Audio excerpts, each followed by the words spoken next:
So we will start with this chapter 1, the research problem. So I guess you have already given to me your topic, and that is what we call the research problem itself. Okay, but before that, let me see. Okay, I would like to pinpoint about these variables.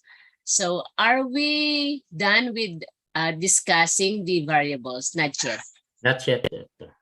Okay, so we will start with the research variables. Okay, so this research variables, as you can see, so maybe you may look at your title and you can able to identify what is this research variables. Okay, so by just looking with your title, you can find out what are the variables that you have used in your title. Okay, and maybe you can find out also what would be the best variables. Nawawala kasi yung signal, medyo may statistics that you are measuring in your later, which are the independent variables and the dependent variables in your title. Okay, as we go along with this discussion of these variables. Okay, so next is we have quantitative variable, meaning to say if it is quantitative, it is numerical, there is numbers. Okay, if our variables in our statement of the problem or in our title is either quantitative or qualitative or dependent or independent. These are the different types of variables. Okay, so you can see from your statement of the problem some examples like weight, the height, score in tests, the age, the number of students, number of absences, speed, length, population density, dropout rate. Those are numbers. And that is quantitative variables. And usually, you can see that variables in your demographic profiling, which you state that in your statement number 1, usually in your statement of the problem. Sa number 1 statement. Say for example, what is the profile of the respondents in terms of height, weight, age, number of students, number of absences, or their academic performance? So it entails numbers. It is focused with the numbers. It pertains to numbers. Okay, so that is what we call quantitative variables. And this quantitative variables has its different category. We have the discrete and we have the continuous. Okay, when we say discrete, it is the number of teachers. Example, size of the family, performance rated as 1, 2, 3, 4, 5, temperature rounded to the nearest degree. Meaning to say, there is a scale. When we use discrete, meron siyang scaling. Okay? Like sa performance rating, di ba? Meron tayong, let's say, sa number 1 is good, number 2, very good, number 3, average, number 4, fair, number 5, something like that. Okay, so that is what we call discrete. Okay, so, another example, say for example, is number of teachers in your district. Say for example, we have scaling also 1 to 3, 4 to 6. Okay, that is discrete. Example of variables using discrete category. And then for the continuous naman is the example is the age, height, weight, speed, and length. Meaning to say, continuous yung numbers. Okay, continuous ang numbering niya. Okay? And okay, next we have the qualitative. When we say qualitative, it is a variable which values or levels do not connote quantity, meaning there is no quantity. It is just a description. Okay? So example is the course, the specialization, skin color, gender, methods of teaching, religious affiliation. If there is a description, there is a description of this. Say for example, your course. Diba, may description tayo na Bachelor of Secondary, Bachelor of Elementary. Okay? So meron siyang definite description. That is what we call qualitative variables. Nagdi-describe siya doon sa inyong mga variables. Nagdi-describe. So ang tawag doon is qualitative variables. Wala siyang number. Hindi siya, it doesn't response with the numbers. It pertains to the description of the variables itself. Okay? So, did you get me? The qualitative and the quantitative. Next kind of variables is what we call the dependent and the independent variables. This is usually this is usually seen in your title. Okay? Yung kanina, the qualitative and the quantitative variables, you will see that mga terms in your statement of the problem. Okay? So, yun yung tinatawag nating variables. But in your title, it is important that each title must have dependent and independent variables. Okay? That is the important words or variables that you must have in your title. Without this, your title is not good. Your title will not be approved. Okay? So we have the dependent or the criterion variable. It is the one that the independent variable is presumed to affect or influence. Okay. So let me let me clarify.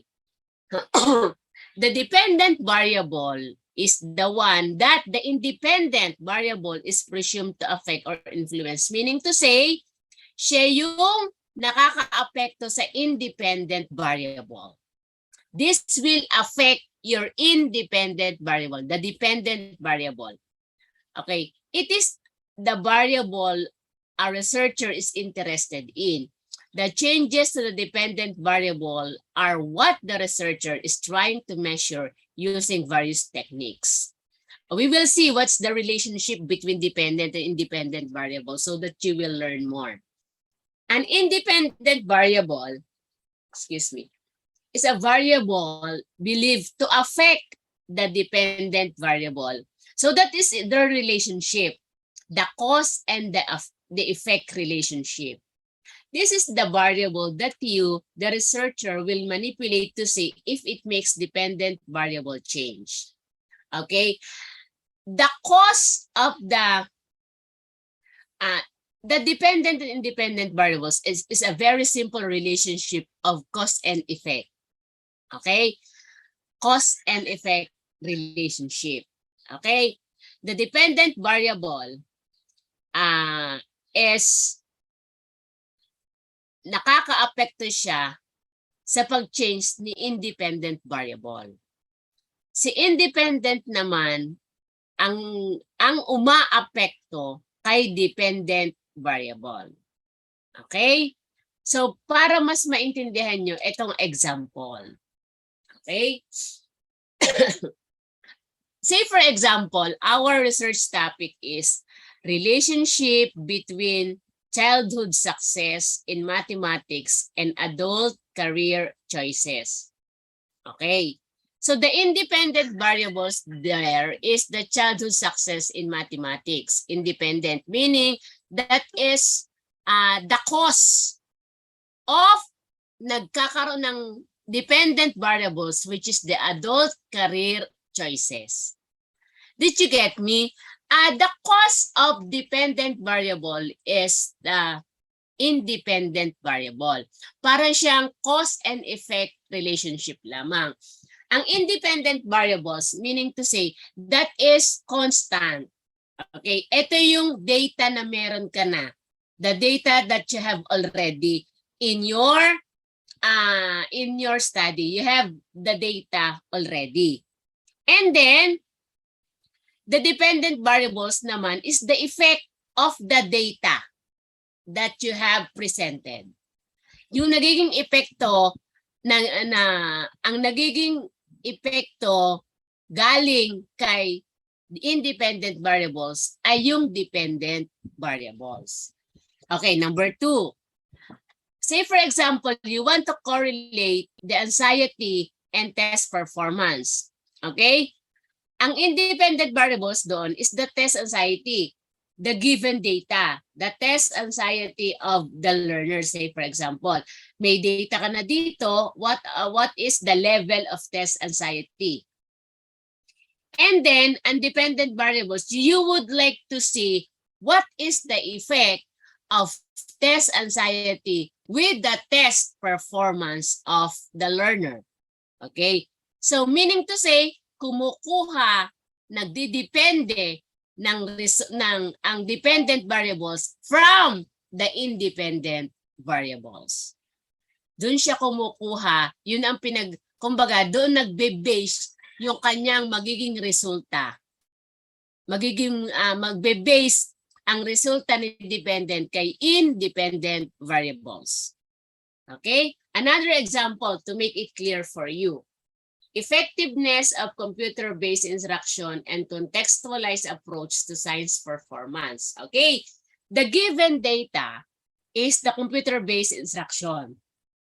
Okay, that is the data. That is the independent. Doon mo kukuhanin yung magiging performance ni student in science. Okay, yun ang nakakaapekto. Ang nakakaapekto sa dependent variables ay si independent variables. Kumbaga,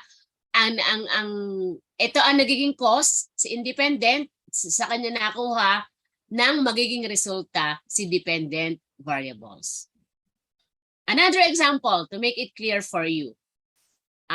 Work motivation and teaching performance. Okay? You have already the work motivation as independent variables. What is the effect of your work motivation with the teaching performance? So that is the dependent variables.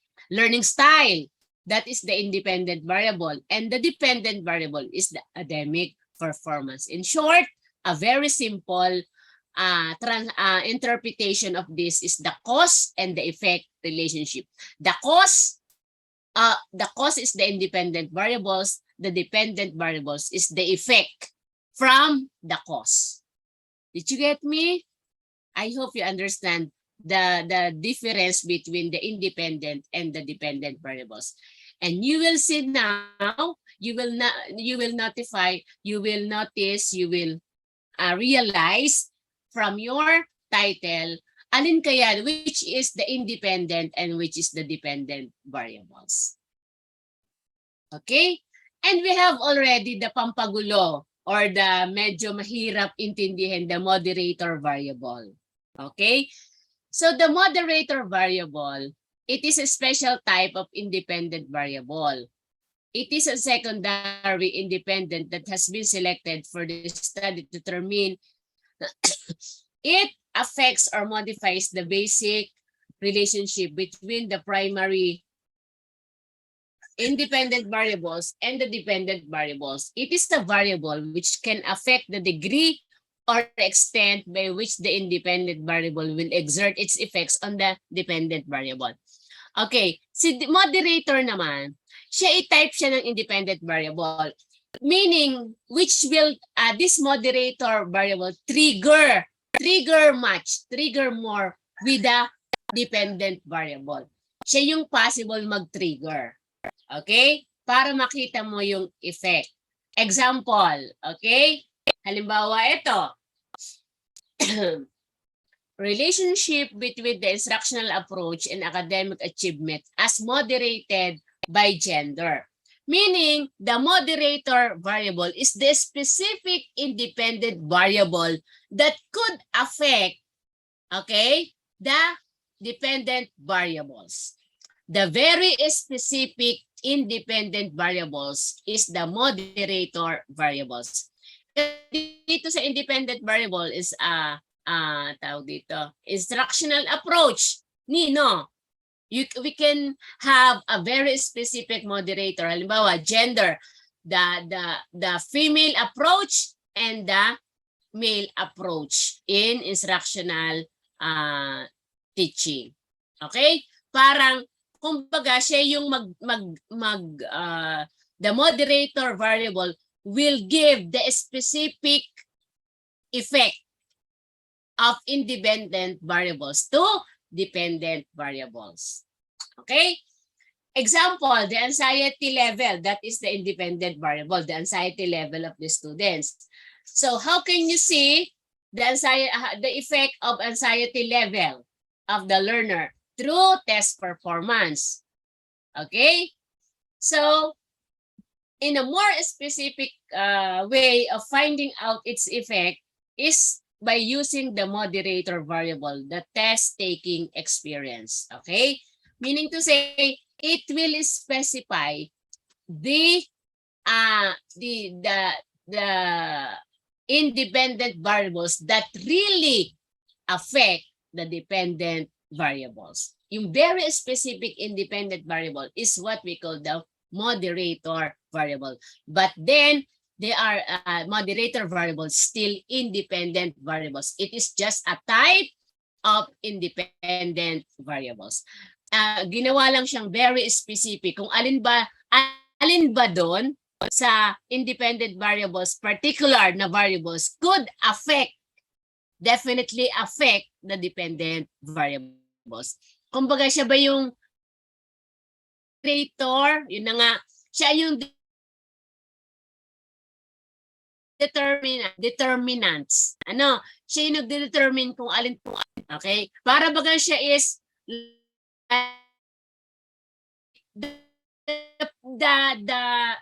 na nag-a-affect, na nakaka-affect doon sa dependent variables. Okay? Are you still with me? Did you hear me? Yes. Okay. Nawawala ka.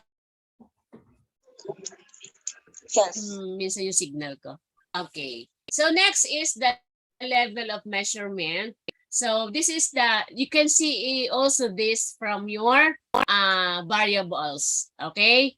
Doon pa rin sa statement of the problem. Okay? We have the so-called the nominal.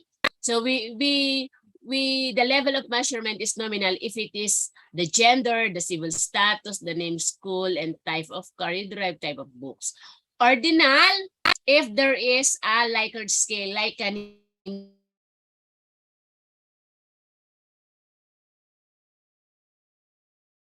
sinabi ko kanina with Likert scale naman, something like that. Halimbawa, satisfactory, very satisfactory, tawag dito, yung moderate satisfactory, fair, poor. So meron, that is Likert scale. Okay, that we use we use ordinal from 1 to 5. Okay, halimbawa yung, let's say, effective, not, halimbawa, the number 1 is not effective. Number 2 is moderately effective. Number 3 is effective. Number 4, very effective. Number 5, highly effective. Okay, there is a verbal description in a Likert scale that we use the ordinal numbering so that it is easiest for the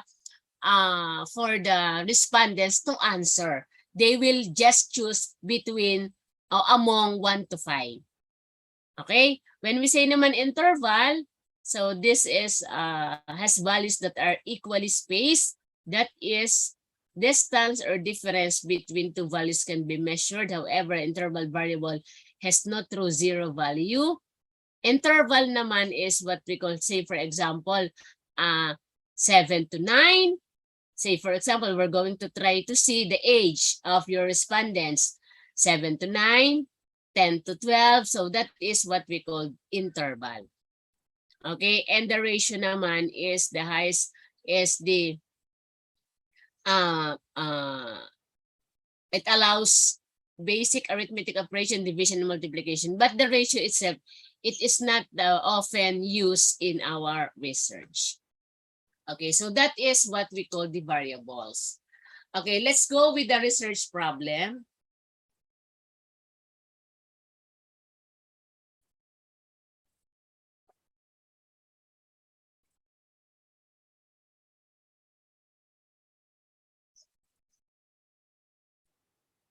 Okay, nag-chat lang ako doon sa ano, sa defense. We have final defense there in US. I think maghapon we have 15 final presenter for this one whole day. So that's why we will be having our class until 9 a.m. Okay, the research problem. Okay, so I think you have already the research problem, and we will see if your research problem could able to answer the qualifications of a good research problem. Okay, so a definition of a problem, it is any significant, perplexing, excuse me. Are your study is a perplexing and challenging situation, real or artificial, the solution which requires reflective thinking. So that is the qualification of a good problem. So it requires a good thinking or reflective thinking, meaning to say your problem is not just answered by yes or no. It is not just answered by yes, the yes or no, or the agree or disagree, but it requires reflective thinking, a perplexing situation after it has been translated into a questions or series of questions that can help determine the directions of the subsequent inquiry. So you have already your title, and that is what we call research problem. And then that research problem is you're going to translate it into a questions or series of questions that you already have. That what is we call the statement of the problem. So yun yun. So the title itself is the problem, and the series of questions is the statement of the problem. Okay?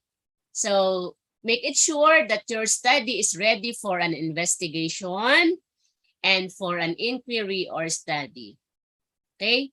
So this is an element of a research problem. So we will see if this element is really in your research problem.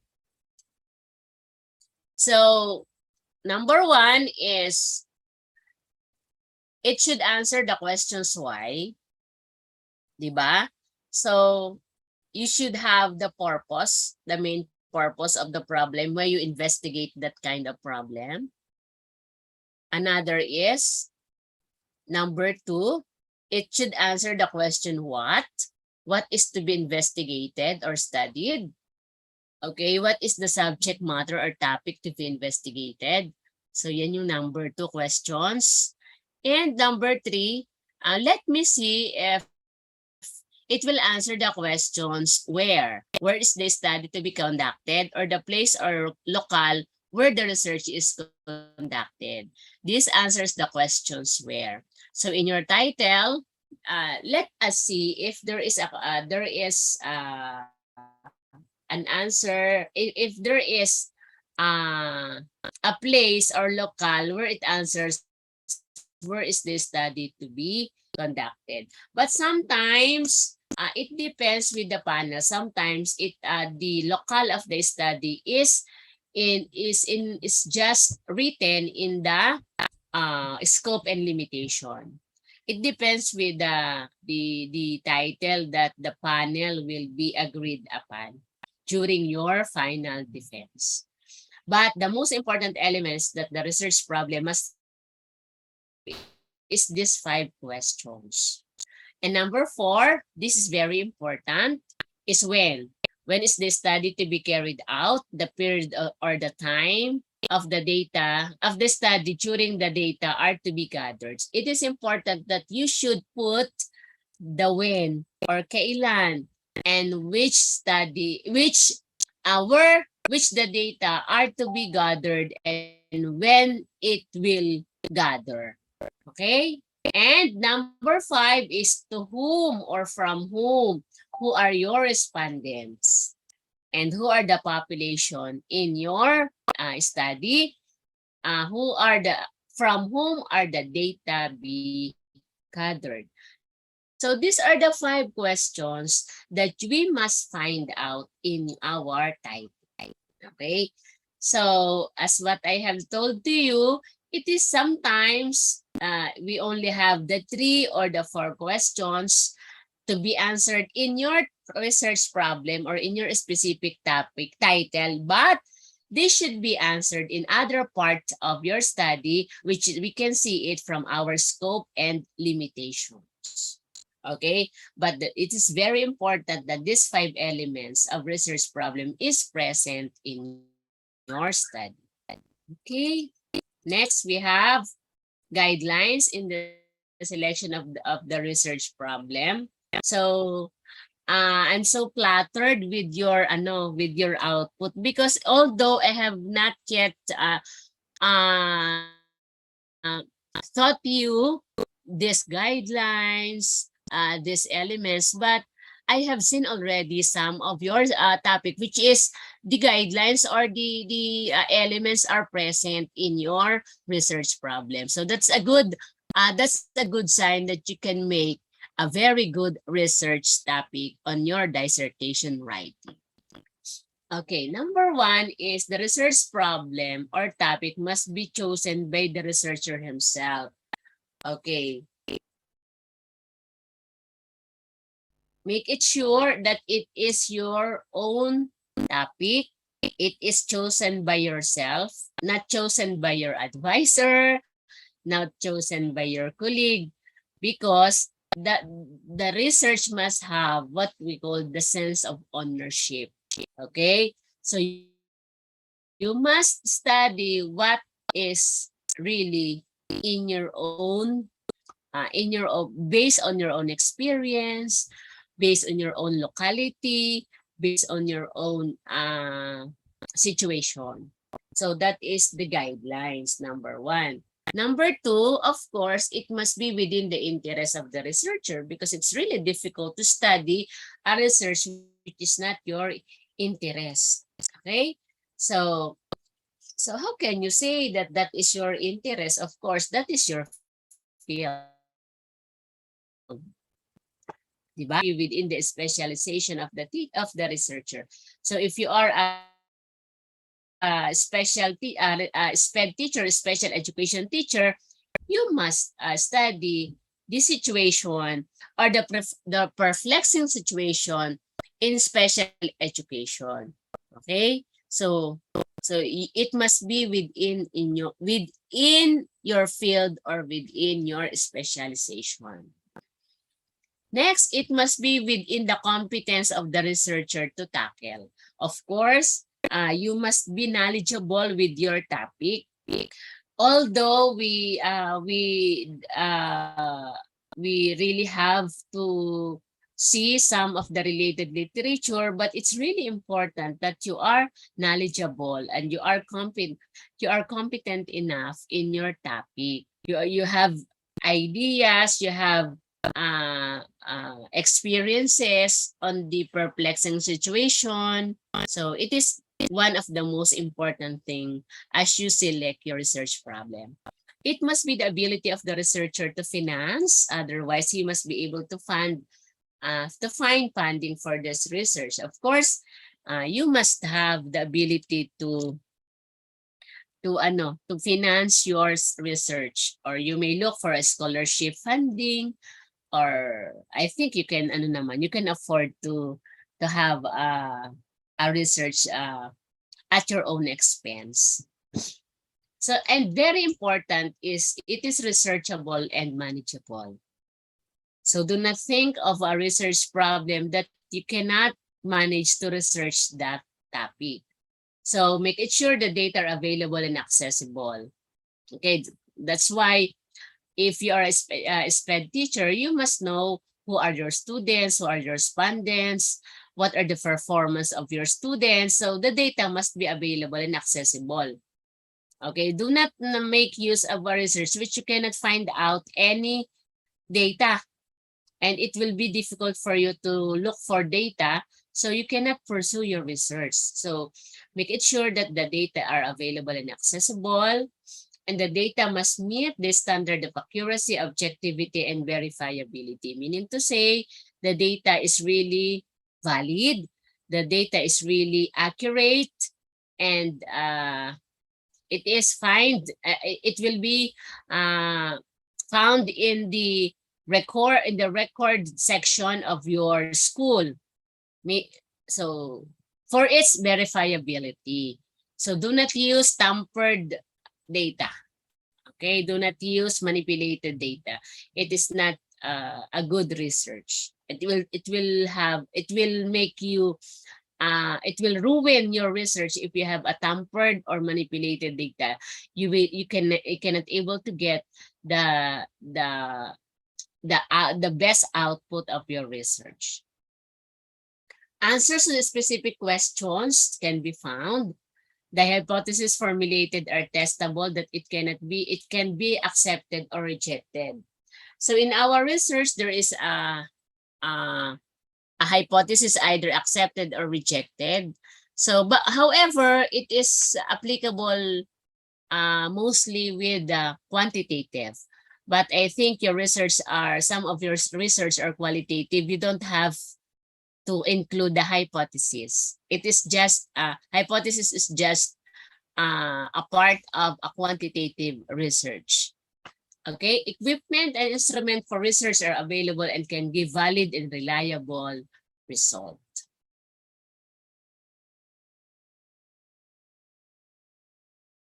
Another is it can be completed with a reasonable period of time.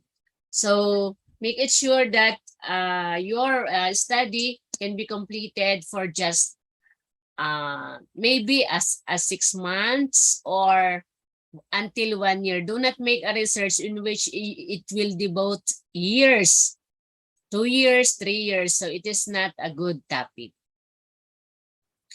Okay, make it sure it is significant, important, or relevant to the present time and situation. Results are practical and implementable. Meaning to say, because research is an output-based paper.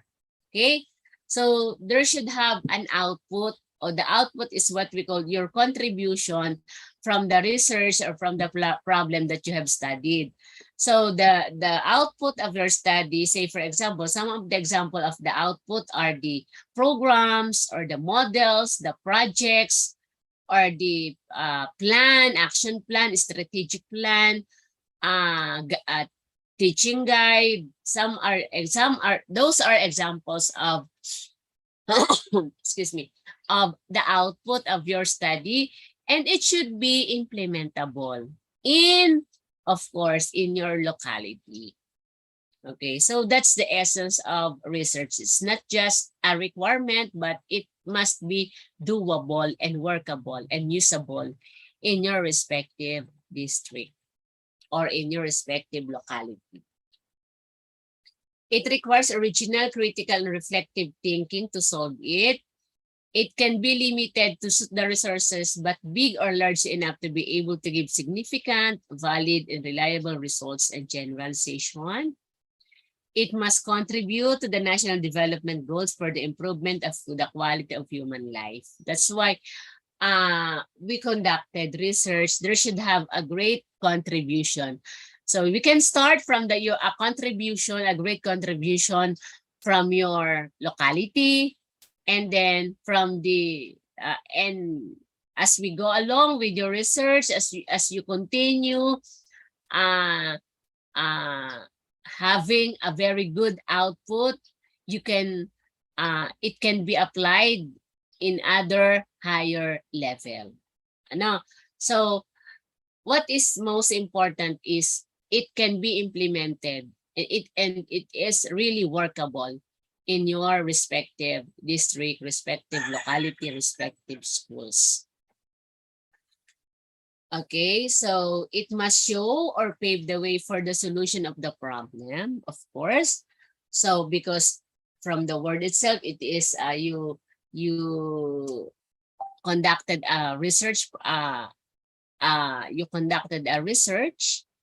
There is a problem that you want to give solution. So make it sure at the end of the day, your problem is being solved through your research output. Okay?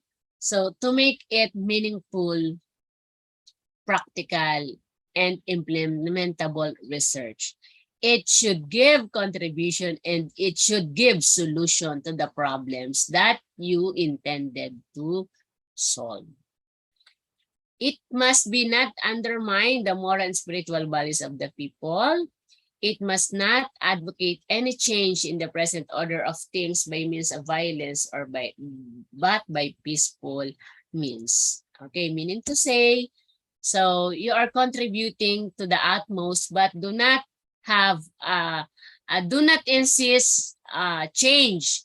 You just giving uh, a possible solution. Do not insist that the system should be changed, but let the policymaker see the greater contribution of your research and let them use your research to have their change, and not you as a researchers should or will impose changes. No, do not impose changes. Let the policymakers appreciate your your contribution and the possible solution in the problems that you have studied, and let them give way for your research to have change through your research. Ano? Do not impose changes. Ano? Kasi we're just giving our contribution. So we're not sure if our contribution is good for them or is they could appreciate it, but let them see the solution that you want, the solution that you want to share with a particular problem, and let them appreciate and let them be the one to use your research out. Okay, especially in your school, they could appreciate that if you can you can use that in your, say for example, there's a problem in the reading ability or the reading performance of your students. So you have a good output and you utilize that during your teaching of reading, and then you can show them the result of your the result of your of the utilization of your research output, and they could appreciate that, and they could realize that your research is really they can use it, they can adapt your output. So let them be the one to initiate and not you as a researcher. That is one of the research ethics. Okay, so number 17, there must be a return of some kind of research, either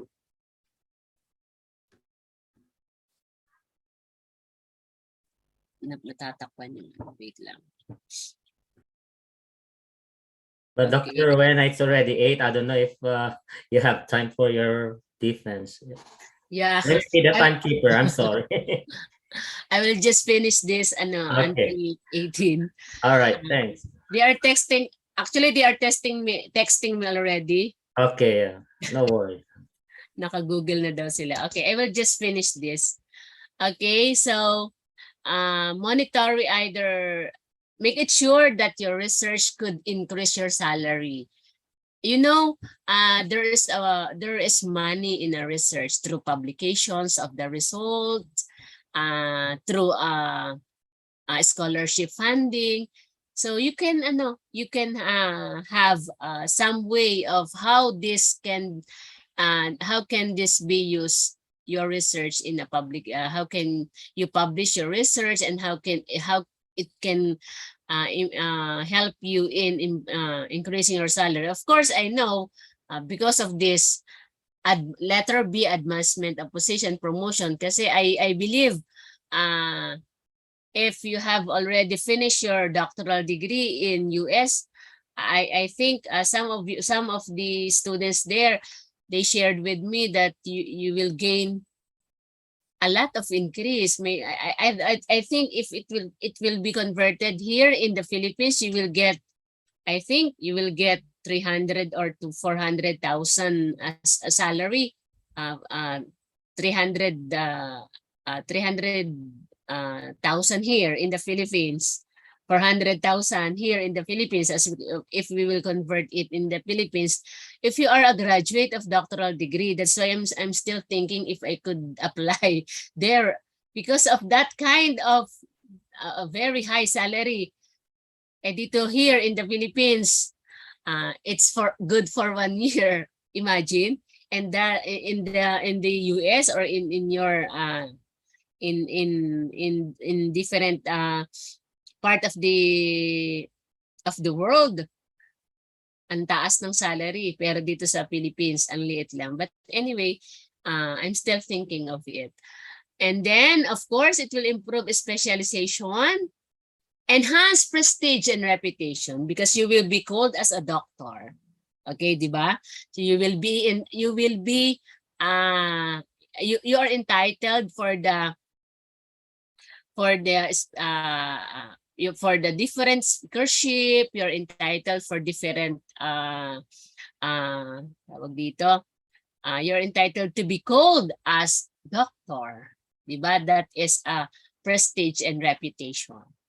And satisfaction of intellectual curiosity and interest and being able to discover truth. There must be a consideration of the hazard involved, either physical, social, or legal.